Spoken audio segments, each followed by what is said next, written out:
This presentation is on facilities funding for our school facilities course. And in this presentation, we will talk a little bit about wealth equalization and then about how we fund school districts for facilities in Texas. In order to talk about wealth equalization, we must discuss the local district tax rates. There are two tax rates that school boards can set within their districts to generate money from local property taxes. The first tax rate is maintenance and operations tax rate. A local board can set this tax rate, and the maximum for the maintenance and operations tax rate is $1.17. And the money that is generated locally by this $1.17 or whatever that rate might be, it has to be more than $1, or it has to be $1 or more. Let me say that it has to be $1 or more. It doesn't necessarily have to be $1. It can be a little bit lower than $1 based on the 2006 tax rate of that district when the tax rate was compressed. So whatever that M&O tax rate is, it covers any expenses within that district. It can cover anything. It can even cover bonded debt. It can cover salaries. It can cover anything within the district that the board wants to use that money for. And however, that the maintenance and operations tax rate within a school district is that money from that rate can be recaptured if a district's wealth equalization level is above a certain level. There's a certain level of wealth equalization within a district where if that district has generated their local fund assignment from that M&O tax rate, the money that's generated above that maintenance and operations rate to $1.17 is recaptured by the state, and then the state redistributes those funds to districts who cannot generate their local fund assignment within that district. So that's where the equalization of wealth is housed. It's housed within the maintenance and operations rate of a school district. So wealth, when I say recapture, I'm talking about Robin Hood. Money from the maintenance and operations funds. When those funds have exceeded the wealth equalization within a school district, the school district the state can recapture the money that's available above that wealth equalization limit from any district who reaches that local fund assignment and still generate property tax local money. That money can be generated. That money can be recaptured and sent to the state, and so that it can be redistributed to other districts who cannot generate their local fund assignment within their district. That's important. Another tax rate that the local school board can generate is the interest and sinking tax rate. They call it the INS tax rate or the debt service tax rate. The debt service tax rate is the rate that is not recaptured. That's important as well. Once again, the interest and sinking tax rate within a local school district. The money generated from that interest and sinking tax rate is not recaptured regardless of wealth equalization. The district does not share that money. None of that money is sent to the state.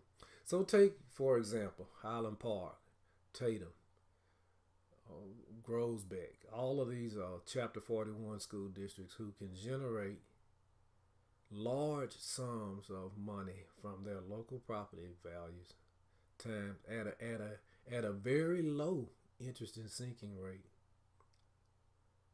and then pay off that bonded debt pretty quickly. Let me say that again. When a Chapter 41 school district or a school district that can generate their local fund assignment so quickly because they have the property values within that district to generate those funds, they can tax low They can tax their citizens low, but they can recapture those funds. They can generate those funds so quickly and and in so much excess, because their property values divided by 100 times whatever that interest and sinking rate may be, can generate them millions and billions of dollars for interest and sinking. That's an advantage that a Chapter 41 school district has over a 42 school district. In a 42 school district, the property values can be so low that it may take excessive amounts of interest and sinking rates. The interest and sinking rate can be the max, which is 50 cents, multiplied by the property values divided by $100 valuation, and still not generate large sums of money because the property values are so low. So there is no recapture. Under wealth equalization, there is no recapture in the interest and sinking tax rate. That's a disadvantage for property poor school districts or Chapter 42 school districts.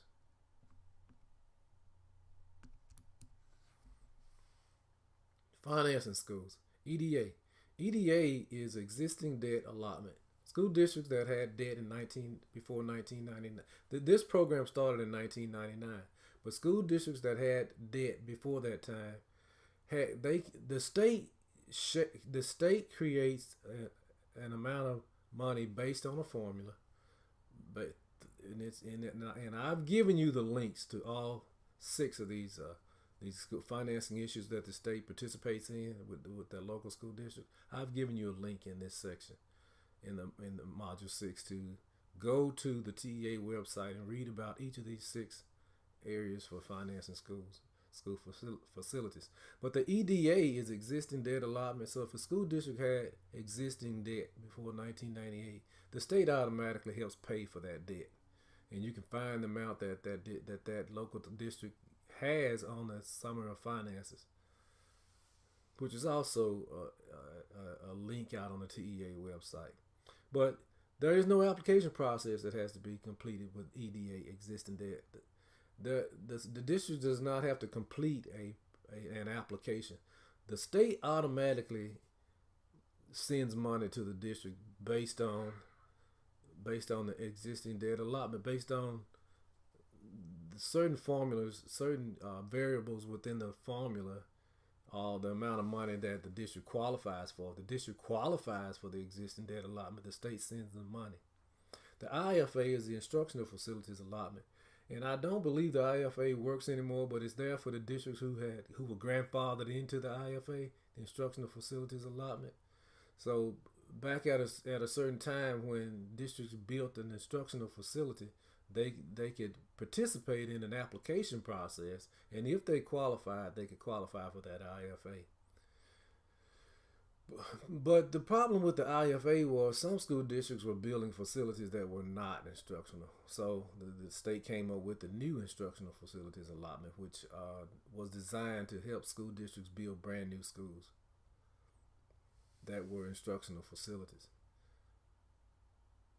And once again, the IFA and the NIFA were both application processes.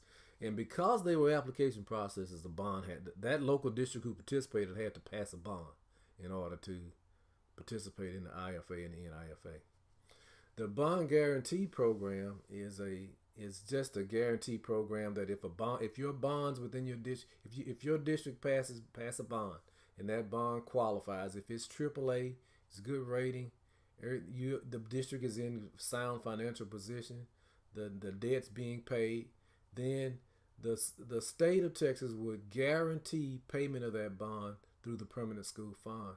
The permanent school fund is probably, I believe now, it is the largest annuity. It is the largest account that's in the United States.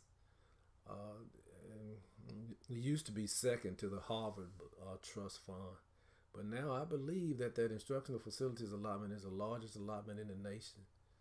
But the permanent school fund, it was set up in the early 1900s with mineral rights and oil off the Gulf Coast of Mexico. $2 million was set aside back a long time ago to start that fund. But now that fund is in excess of over $72 billion, I believe.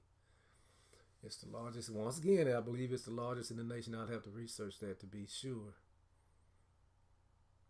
But the bond guarantee program is protected by the Permanent School Fund. Qualified school construction bonds and qualified zone academy bonds are basically the same thing.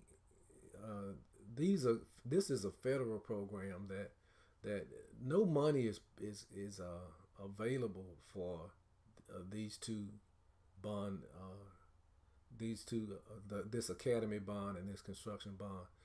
No money is available, but the government relieves the district of any interest in some principal, mostly interest on these bonds. They say you don't have to pay the interest back.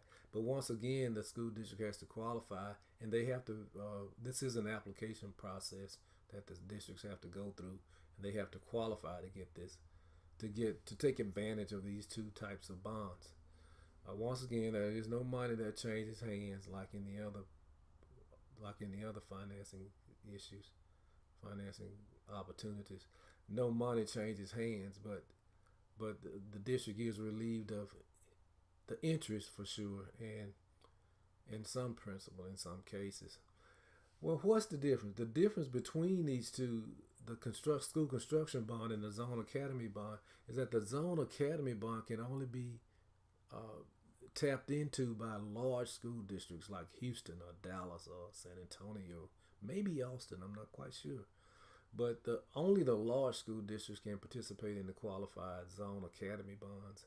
So that's why the school construction bonds came into effect. But this is how you finance. Once again, this is how the state of Texas participates in the financing of school facilities. The EDA, the existing debt allotment, is a way to try. That's just a way that the state tried to equalize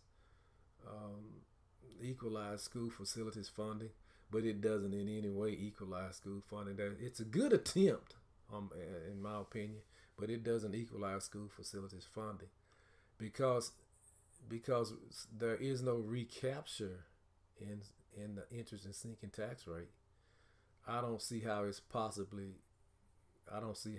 school facilities funding can be equalized in the state. In the way the school finance system is designed today, in every attempt to equalize school funding back in the courts, since the court cases began, facilities funding has been addressed, but no one has done anything about that yet. Not at this point. So we wait to see. Thank you.